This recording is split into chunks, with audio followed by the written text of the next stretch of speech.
Hello friends, here we are going to start with the Advanced Bank Management Unit 20, ABM Unit 20 Module C, and very first chapter is the Fundamentals of the Human Resource Management. So that part we are going to discuss. So friends, let's start with the actual syllabus without wasting the time. So friends, see some introduction part.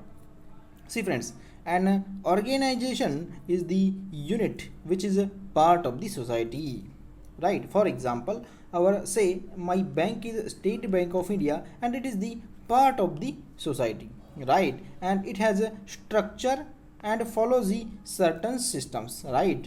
In the bank is an organization, and in banks we have some structure and definitely we follow some systems, and these systems are put in a place to achieve certain goals that are the collectively decided by the organization as a whole. That means suppose we are working in SBI and this is an organization and we are having some goals, right? So we are collectively working to achieve the goals, right?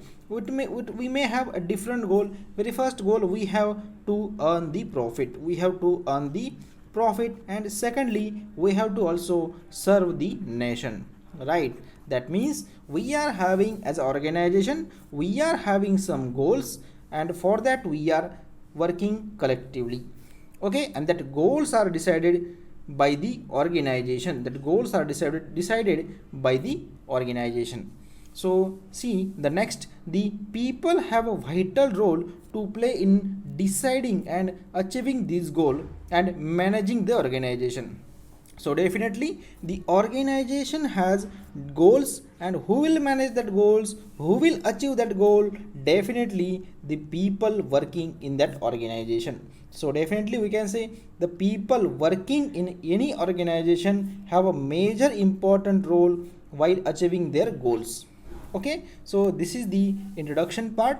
Now friends, see next in the slide, the organization are the social system, very important. What are the organizations are nothing but the social system that combine humanity as well as the technology, and they need to adapt the changes in many aspects like the business dimension, business strategies, technologies, customer expectations, emerging the markets, and many others.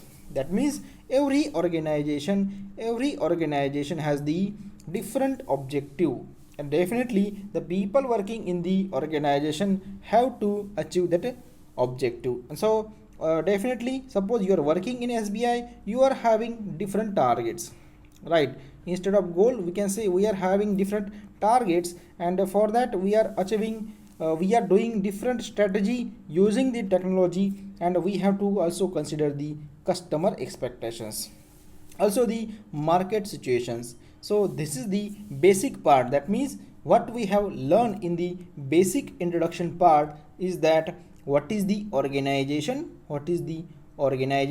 and how organization is important while deciding and achieving the goals, right? So basically that was the introduction part. Now we are going to see the next, so we will move to the actual syllabus. So friends, see the perspective part. See friends, organization is the rational coordination of the activities of a number of people for the achievement of the some common explicit purpose or the goal. That I have already told you. In the organization we are having the people and we are working combinedly to achieve the goals, right? So definitely we are working combinedly, commonly to achieve the goals, purpose or the goals. See friends, it usually achieves this goal through the division of labor. How can we achieve our goal? See, suppose we are working in the SBI and we are having different targets. So how can we achieve that goal? How can we achieve the target? Through the division of the labor and functions, and by the way of hierarchy of the authority, right? We are having the hierarchy in the banks. For example, we are having sub staff, we are having clerks, officers, managers, senior manager, and etc., and so on, right? So that's why the hierarchy in the organization is also very very important while achieving the goals. And also the responsibilities to that different authorities have been also there. That means we are having the organization and we are having different authorities in the organization to achieve our goals. And that's why to achieve our goal there is also one important line here: division of the labor, right? So all that detail we are going to discuss in this session. So friends, very important, remember here there are two interdependent aspects. Where is the very first is the people and second is the activity. That means what are the people working in your organization and what activity they are doing. That two are actually interdependable, right? So many experts highlighted this interdependency of the people and the activities. So what the different scientists have been given the theory that we have to discuss. Okay, so very first and important regarding the exam point of view is the Robert Owen. So friends, see here, see this is the Robert Owen. You can see the picture. So I have inserted the picture only that you can easily and for effective learning only. Okay, so friends, Robert Owen believed in the providing better condition for the workers. Very very important. Who believed in the providing the better working condition for the workers? And along with that you can achieve the higher productivity. That means the Robert Owen says that give good salary to the workers, give good service condition, right? So in that return worker will work more and we will achieve our goals. Okay, so very very important, we can say Robert Owen is a very optimistic about the workers and their conditions. So very important, you have to remember one thing here: Robert Owen has the theory which says we should provide the better working condition for the workers, okay, to achieve the higher productivity. That line is very very important. You have to remember that line in case of exam point of view.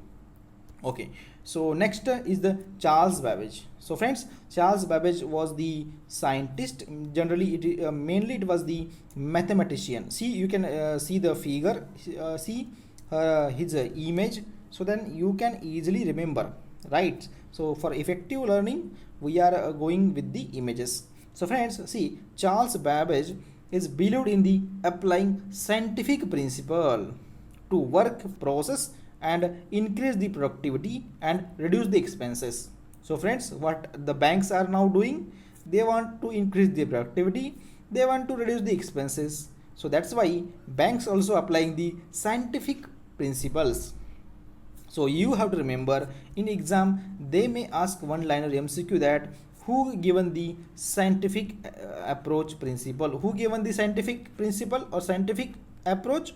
Very important, you have to remember the Charles Babbage has given the scientific approach. So remember friends, Charles Babbage has been given the scientific approach, and in that he is only oriented, he has given the theory that you have to reduce the expenses, and increase the productivity, right? But the Charles Babbage does not say that about the workers working condition. Charles Babbage does not give any importance to the working condition. So very very important, you have to remember Charles Babbage given the theory called as the scientific principle theory or scientific approach, and which only says you have to only work only for the profit. Generally you can easily remember only work for the profit. So who says? The Charles Babbage says only work for the profit. So in this easiest way you can remember. Okay, so now we will move to the next slide. So friends, thus we can say there is an implied interdependency in the satisfaction of the needs of the individual and the achievement of the organization objective, right? So we can say what is the organization basically. Say suppose this is the SBI, so definitely the people will be work at the SBI, and SBI have some goals, right? So how can we achieve the goal? Definitely the people working in the SBI should be given good working service condition. So we can say the both, that is the satisfaction of the individual's need, and achieving the goal are nothing but the interdependable. Okay, so we cannot separate our goal and we cannot separate our employees. Definitely employees are the people who are going to achieve your goals. Okay friends, so now we'll move to the next. See friends, the coordination activities taken up by organization has seen a drastic change with the time. Definitely we are observing different changes has been adopted by the management, right? So we can say during the industrial revolution, the coordination activities taken up by the organizations was the simplistic and focused primarily on the individual doing the work. This line is very important for your MCQ point of view. My friends, see, during the industrial revolution, they may ask, during the industrial revolution, what was the mainly primary focus? It was only individual doing the work. That means we can say during the during the industrial revolution, the owner of the factories will be focusing on, suppose this is A, B, C and D workers. There are 4 workers. So how much A is producing, how much B, C and D are individually producing, how much is their individual performance. That individual performance was targeted during the industrial revolution. So we can say during the industrial revolution, the main focus, the primary focus only was on the individual doing the work. That line is very important. Okay, and this was supported and highlighted by the scientific management approach. Very important. Who have given the scientific management approach? The scientific management approach that was conceptualized and pioneered by the Frederick Taylor, VVIMP MCQ friends. So this is the most repeated MCQ. They are asking who have given the scientific management approach. The scientific management approach was conceptualized and pioneered mainly by the Frederick Taylor. So this is the image of the Frederick Taylor. See, you can see how he was looks like. So friends, so remember here, you have to remember that who given the scientific management approach. The scientific management approach was given by Frederick Taylor. That was the most important MCQ. Okay, this is the important. You have to remember scientific management approach. So when you say scientific management approach, you have to remember Frederick Taylor. That's it. And you can see his image. So next point, we will move to the detail in the scientific management approach. So friends, what do you mean by scientific management approach? See the detail. The scientific management approach was based on the following assumption. There are some assumptions in the scientific management approach. What are that? Very first, the task can be broken down into simple units for people to understand and perform. Very first, what you have to do? What is the first assumption? Task should be broken down into simple units. And second, the people will do a given activity in the return of money. Definitely, anybody will work, right? Only in the return of the money, right? There was no social work in the during the industrialization, we can say. So definitely, what was the scientific management approach? Very first, break down the task into simple units. Second, give money to the people for the work they are doing. That means people will do a given activity or a work in return of the money. And third, the people will have to do what is defined by the organization in return by the technology, in turn by the technology. That means, very first, scientific management approach, you can say only for the profit oriented. It is a profit oriented approach. Okay. And friends, see here. In the scientific management approach, very first assumption is the break down the task into simple units. Second is the people have to do the work in return of the money. And third is the people have to do what is defined by the organization. That means our generally we can say the targets were given by the organization and people have to achieve their targets in simple words. That means people have to do the activity or the work which is defined by the organization. and also they can use the technology. That means the three assumptions were very important. Very first, you can break down the task. Second, you have to do the work in return of the money, and third, you have to do what is defined by the organization. Okay, so that are three basic assumptions are very important about the scientific management approach. So okay, we will discuss more about the scientific management approach. So friends, see here, this approach had shortcoming.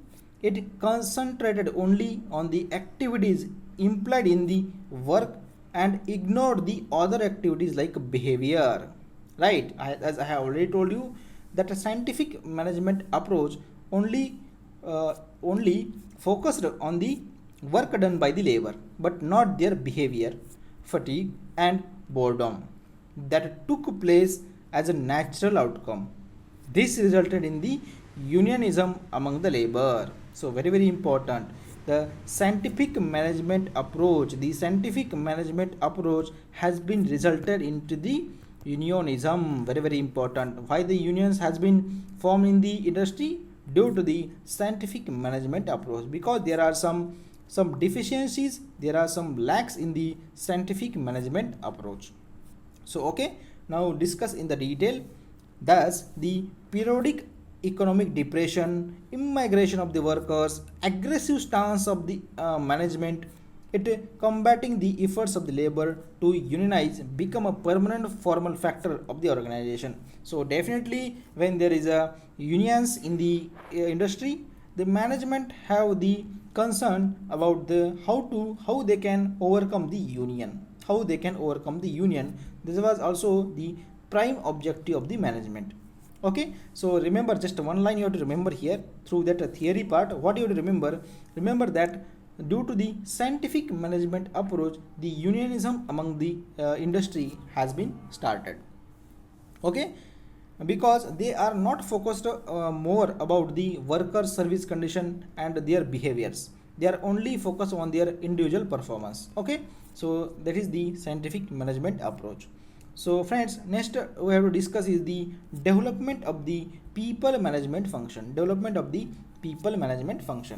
So friends, see here, the post-industrial revolution, that means after the industrial revolution, there was need to have separate departments like finance, accounting, and production. However, the need for the department to manage the people arose much later. That means after the industrial revolution, that the owner of the factories have decided, that means they have need that they have started different departments like finance department, account, production. They have separated the work into different departments, but they don't understand that how to manage the people, that they doesn't come to know. That means the need for the people management arose much later. Okay, that was the basic I want to convey. Next, so friends, see, next what we have to discuss is there are two major approaches prevalent in the people management. What are the two approach in the people management? How to manage the people, basically how to manage the workers. Very first is the hard-handed profit minded approach. That means we want a profit, we don't care about the workers. That was the very first approach. And second approach in the people management is the social welfare approach. Right, very first approach is the profit minded approach. That means I want money from you, so you have to work in any working and service conditions. But in case of a social welfare approach, all the factors should be considered, and that is the outcome of a social physiology. That means in the hard-headed profit-minded approach, in the first is the profit-minded approach, and second is the social welfare approach. So that are basic two. We can easily say the private sector bank have the profit-minded approach, and the public sector banks have the social welfare approach. So basically, in this fashion, you can easily remember what are the two approaches. So that are the very basic. So we will move to the next part. So friends, see here, the dual approach. that a dual approach, that is very first we have discussed the profit oriented and second is the social physiology oriented. Okay, this dual approach seems to be hamper the development of the professional within the segments, as each approach seems to work at the expenses of other. That means you cannot have the both the approaches, you cannot adopt the both the approaches, right? That's why we can say one approach, that is profit oriented, and second is the socio psychology oriented. Okay, so what is the exact word they have used here? See here, social physiology oriented, that is we can say social welfare oriented approach. So okay, now that two approaches cannot be generally worked together, that's why the one approach can be at the expenses of other. So that is very basic.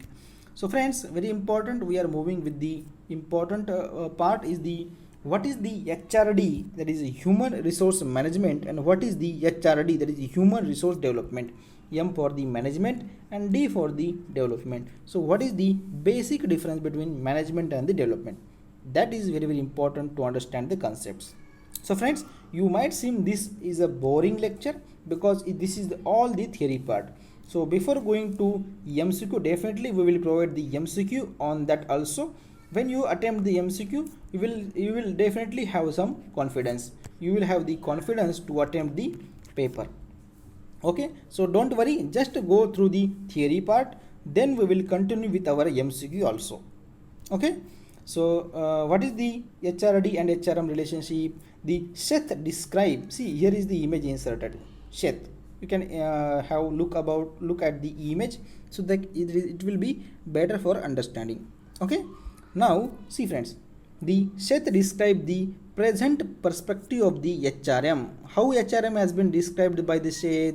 He says the HRM assumes that the people management is the integral part of the resource management task within an enterprise for achieving the organizational objective. That means the Seth says that the people management, you have to manage the people,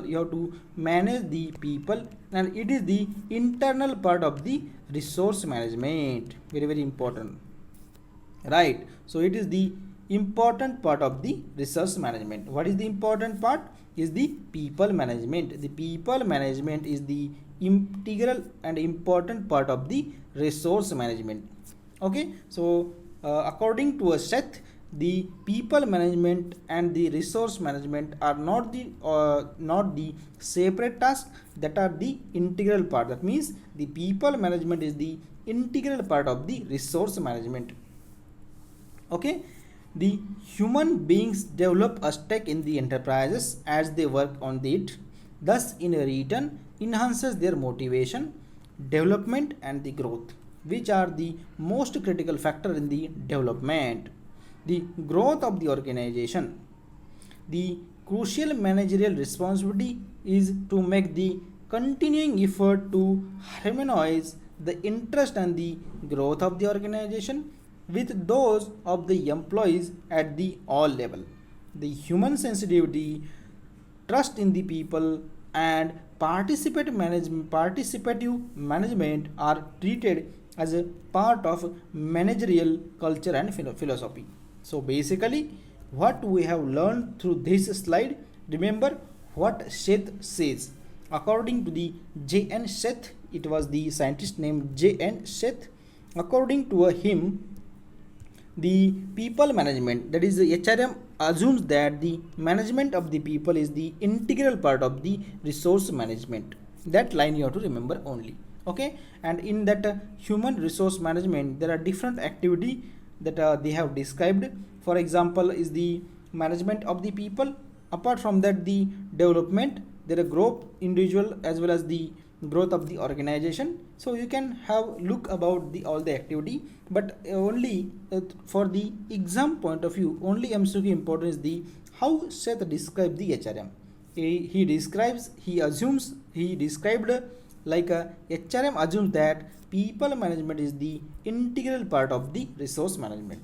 That the part you have to remember. Rest of the theory you can read. Okay, I will not explain that theory because nothing to explain in that theory part. We'll move to the next. Definitely we will provide the PDF notes to you also. Okay, so friends, we will move to the next. HRD and HRM function and structure. How HRD and HRM are different? What is their function and structure? So there is no conflict between the structure and function of HRD and HRM. There is no conflict. The difference is only approach and the emphasis. What is the difference? Is the approach and the emphasis. So we will discuss one by one. So after the discussing one by one HRD and HRM, you will come to know what is the HRM, what is the HRD, and what are the different what are the important differences between the HRM and the HRD. Okay, so what are the key features? What are the key features of HRD and HRM? See friends, HRM is the umbrella function. Then what we can assume? HRM is more bigger. HRM is more bigger. HRM is the umbrella function for developing people related system. It is the umbrella function regard for the developing people related system. Very, very important line. These are line and staff functions and need to be part of the day-to-day actions of the manager. Basically what HRM do? HRM develops the people related systems. For example, suppose you are working in a bank, you may have your HRMS, you may have your HRMS system, right, where you can apply for your leave and other facilities, right? So that development of that people related function is the main for the HRM. Okay, it is the umbrella function for the developing people related systems. So next we will discuss is the HRM function include the maintenance function. Remember this line is also very important. HRM function include the maintenance functions, but HRD function include the induction, development and growth, performance appraisal, feedback, counseling, career planning, training, mentoring, culture and climate development, and so on. These are the organizational intervention and also sometimes need to be survey, research and change management process like organizational development interventions. So basic friends, it is a theoretical part. So basic difference between the HRD and HRM we have come to know. HRM is mainly include the maintenance function, but HRD function include different types of functions that we all know. What is a training? We are going for the training, different programs, or feedback is there, right? Feedback report is there. Then how we are working, mentoring, culture and climate. There are different activities under the HRD. So I will not explain the detail. So the most important part is the role of a HR professional, development of the perspective based functions. So that we are going to discuss. So very first part of that video we will stop here, right, up to the HRD and HRM. So in the next part we will continue our remaining part. So friends, very important, you have to subscribe our Bankers Zone channel, and the notes, definitely the notes I will provide at the Telegram. At the Telegram you can get the notes, and for that you have to search at the rate CAIIB ABM, or you can search Bankers Zone on the Telegram. Bankers Zone, there also we are providing the notes. There is a study group dedicated for the CIB on the Telegram. On the Telegram there is a dedicated group. For that you have to search at the rate CAIIB BZ. Okay, BZ for the Banker Zone. So friends, we will continue our discussion of the remaining parts. So this is complete theoretical part, so you may get bored, but when we will have the session on the MCQ, that time you will have confidence, right? So that time, so to attempt the MCQ part, you need to have some basic idea about the theory. Definitely we will be covering the MCQ part also, and through that MCQ you will have the better understanding, right? So this theory part we are launching because to have some idea about the basic concepts. So friends, okay, bye bye, we'll meet you in the next video.